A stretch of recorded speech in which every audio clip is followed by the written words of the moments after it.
Halo semua, ketemu lagi di video kami yang sedikit menghibur dan menyebalkan. Namun, kami suka membuat video seperti ini. Jadi mohon jangan protes, ditonton saja. Sekalian di like lebih baik lagi, bikin kami merasa berguna.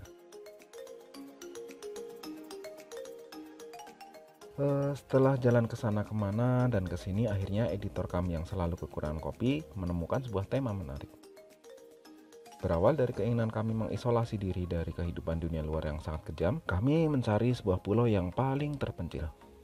Pulau berpenduduk tentunya, bukan pulau tidak berpenghuni, karena kami masih sedikit takut sama hantu setan gentayangan. Pencarian kami akhirnya mencapai ujung. Kami menemukan sebuah pulau berpenghuni yang paling terpencil, bernama Tristan da Cunha, sebuah pulau yang berada di bagian selatan Samudra Atlantik.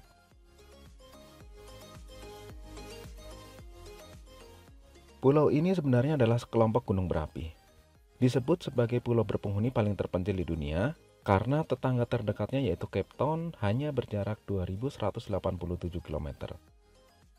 Cape Town di mana ya? Ada yang tahu? Komen ya. Yang nggak tahu diem aja. Daripada salah, malu-maluin Pak RT nanti tidak diajak lomba 17-an.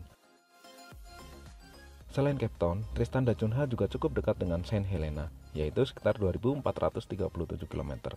Atau mau ke Falkland juga bisa, jaraknya cuma 4000 km.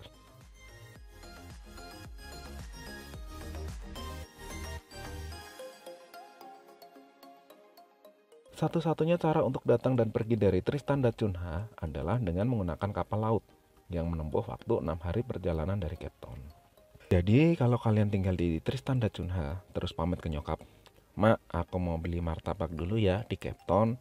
Nah, paling cepat kalian balik lagi ke rumah 12 hari kemudian. Itu kalau tukang martabak di Cape Town lagi gak ngantri. Atau lebih dramatis lagi jika tiba-tiba istri ngomong, "Mas, warung Pok Lavareto tutup, anaknya lagi ujian CPNS. Tolong beliin garam dong di Indomart Cape Town, itu yang deket perempatan samping lapangan futsal." Maka yang akan terjadi, "Ampun ma, aku mau pulang." Tristan da Cunha adalah salah satu wilayah seberang Laut Britania Raya dengan konstitusi miliknya sendiri. Tidak terdapat lapangan terbang di pulau utama. Satu-satunya jalan keluar masuk ya naik kapal itu tadi. Kepulauan ini sendiri terdiri dari pulau utama Tristan da Cunha dengan luas 98 km persegi. Dan pulau-pulau tidak berpenghuni di sekitarnya seperti Pulau Gok, Pulau Inaccessible, dan Pulau Nightingale. Per Januari 2021, Tristan da Cunha dihuni oleh 244 penduduk tetap, yang semuanya berkewarganegaraan wilayah seberang Laut Britania Raya. Cocok buat kalian yang punya cita-cita jadi presiden. Kalian cuma butuh dipilih oleh 51% dari total penduduk Tristan da Cunha, yaitu sekitar 124,5 jiwa. Setengahnya terserah lah kalian dapat dari mana. Jumlah ini saja cukup mengantarkan kalian untuk jadi presiden. Coba Marunda, pilihan RT aja harus dipilih setidaknya 3.500 orang, baru bisa jadi RT. Pulau ini pertama kali ditemukan oleh pelaut Portugis bernama Tristan da Cunha. Dia tidak mendarat waktu itu karena gelombang tinggi. Dia kemudian secara sepihak menamakan pulau ini dengan namanya yaitu Ilha de Tristão de Cunha, yang kemudian diinggriskan menjadi Tristan de Cunha. Jika pada waktu itu Parto de Joko yang pertama kali menemukan pulau ini, pasti namanya akan jadi Pulau Kenangan Cinta Tak Ternoda. Abaikan si Parto de Joko ini. Pada tahun 1643, pelaut Belanda yang menaiki kapal Hampstead mendarat untuk pertama kali di pulau ini. Kemudian, Gubernur Cape Town, Jan van Riebeeck, mengirimkan armada kapal ke pulau ini untuk melihat apakah pulau ini memiliki nilai strategis untuk dijadikan pangkalan militer. Namun proyek ini kemudian dihentikan. Penduduk pulau ini yang sekitar 244 tadi berasal dari leluhur mereka yang berjumlah 15 orang, 8 laki-laki dan 7 perempuan. Mereka datang dari Skotlandia, Inggris, Belanda, Amerika, dan Italia, dan mewariskan hanya 8 nama keluarga di pulau ini. Jadi hanya 8 keluarga besar: Glass, Grimm, Hagan, Laverello, Peterson, Repetto, Rogers, dan Swan. Sebentar, kok ada yang aneh ya?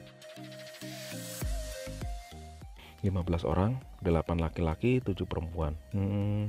Sepertinya ada yang aneh, tapi apa ya? Tapi sudahlah, lupakan saja. Di pulau ini hanya ada satu stasiun televisi yang disiarkan dari Saint Helena. Jadi gak ada acara rebutan remote kalau nonton TV bareng-bareng di sini.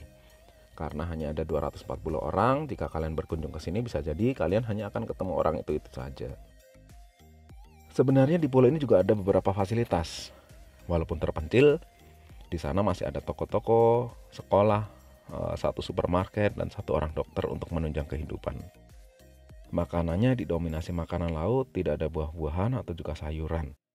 Kalau kalian suka mie ayam dan sate kambing sepertinya tidak cocok tinggal di sini. Oke, cukuplah video kali ini. Sampai ketemu di lain waktu dan kesempatan.